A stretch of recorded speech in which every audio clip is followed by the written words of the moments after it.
Hi friends, ഞാൻ നിങ്ങളുടെ സുനില രാകേഷ്.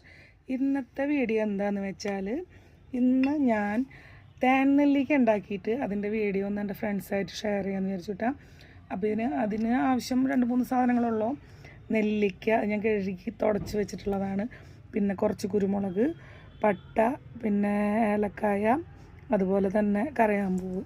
അതൊക്കെ ഒരു ഫ്ലേവറിന് വേണ്ടിയിട്ടാണ്. വെറുതെ തേനിലിട്ടാലും കുഴപ്പമില്ല. അപ്പോൾ ഒരു എരും ഇതൊക്കെ ഉണ്ടാവാൻ വേണ്ടിയിട്ടാണ് അങ്ങനെ ചെയ്യുന്നത്. അപ്പോൾ എന്താ ചെയ്യണേ വെച്ചിട്ടുണ്ടെങ്കിൽ നമ്മുടെ നെല്ലിക്കൊക്കെ നന്നായി കഴുകി വൃത്തിയാക്കിയത് നമ്മുടെ ഈ കുപ്പിയിൽ ഇട്ട് കൊടുക്കാം കേട്ടോ.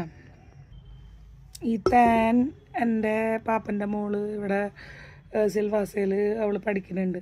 അപ്പോൾ അവൾ അവിടെ നിന്ന് കൊണ്ടു തന്നതാണ് കേട്ടോ. അത് നല്ല എന്താ പറയുക, അവിടെ എടുത്തിട്ടുള്ള തേനാണത്. കാരണം നല്ല ക്വാളിറ്റി ഉള്ളത് തന്നെയാണ്. അപ്പോൾ ഇങ്ങനെ ഓരോന്നായി ഇട്ട് കൊടുക്കാം കേട്ടോ.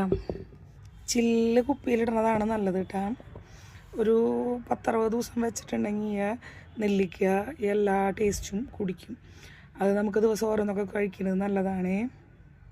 പകുതി കുപ്പിയിൽ മീതെ എന്താ പറയുക നെല്ലിക്ക. ഇപ്പം ഞാൻ കറുവപ്പട്ടയൊക്കെ ഒന്നിങ്ങനെ പൊടിച്ച് ഞാൻ ഇട്ട് കൊടുത്തിട്ട് നമ്മുടെ തേൻ നെല്ലിക്ക എന്ന് പറയുന്നത് നമ്മുടെ ആസാമിൽ നെല്ലിക്കയുടെയൊക്കെ ഒരു രൂപം. വെറുതെ തേനിലിട്ടാലും മതി. ഞാനിപ്പോൾ ഒരു ഫ്ലേവറൊക്കെ കിട്ടാൻ വേണ്ടിയിട്ട് നമ്മൾ കഴിക്കുമ്പോൾ നല്ലതല്ല, നമ്മുടെ ശരീരത്തിന് കഫക്കെട്ടിനൊക്കെ ഈ കുരുമുളകൊക്കെ നല്ലതല്ലേ ചെയ്യുന്നതാണ് കേട്ടോ. കുപ്പി നിറച്ച് നെല്ലിക്ക ഇട്ടതിന് ശേഷം തേൻ കുറച്ച് ഈസിയായിട്ട് ഇതിൽ ഒഴിച്ചു കൊടുക്കണം കേട്ടോ. കുപ്പി ടൈറ്റാക്കി ഇടണില്ല. എന്താ വെച്ചിട്ടുണ്ടെങ്കിൽ ചിലപ്പോൾ പ്രഷർ കൊണ്ട് പുറത്തേക്കൊന്നും വരണ വെച്ചിട്ടേ. അപ്പോൾ ഇങ്ങനെ ഒഴിച്ചു കൊടുക്കുകയാണ്. തേൻ അടിപൊളി സാധനമാണ് കേട്ടോ. മല പാപ്പൻ്റെ മോള് അഗ്രികൾച്ചറിന് നവസാരിയിൽ പഠിക്കുന്നുണ്ട്. അപ്പോൾ അവിടെ അഗ്രികൾച്ചറിൻ്റെ യൂണിറ്റുകാർ അവിടെ എന്തായാലും ഈ കാട് പോലെയൊക്കെ ഇല്ല, അവിടെ നിന്ന് എടുത്തിട്ടുള്ള തേനാണ്. അത് കാരണം സൂപ്പർ തേനാണ്, വിശ്വസിച്ച് യൂസ് ചെയ്യാം. ഇപ്രാവശ്യം നാട്ടിൽ പോയപ്പോൾ അവൾ വീട്ടിൽ കൊണ്ടുവന്നിട്ടുണ്ടായിരുന്നത്. അപ്പോൾ അവളെ കയ്യിൽ നിന്ന് വാങ്ങിച്ച് കൊണ്ടുവന്നതാണ് കേട്ടോ. അപ്പോൾ എൻ്റെ ഫ്രണ്ട്സ് എല്ലാവരും ഇതുപോലെ ട്രൈ ചെയ്യണം.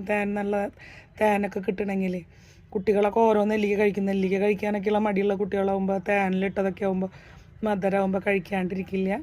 അപ്പം എൻ്റെ എല്ലാ ഫ്രണ്ട്സും ട്രൈ ചെയ്യുന്നു വിചാരിക്കുന്നു. എൻ്റെ ഫ്രണ്ട്സിനൊക്കെ ഈ വീഡിയോ ഇഷ്ടപ്പെട്ടാൽ ലൈക്ക് ചെയ്യണം, കമൻറ്റ് ചെയ്യണം. ഏതെങ്കിലും ഫ്രണ്ട്സ് സബ്സ്ക്രൈബ് ചെയ്യാത്തവരുണ്ടെങ്കിൽ please subscribe. Thank you for watching. Have A nice day.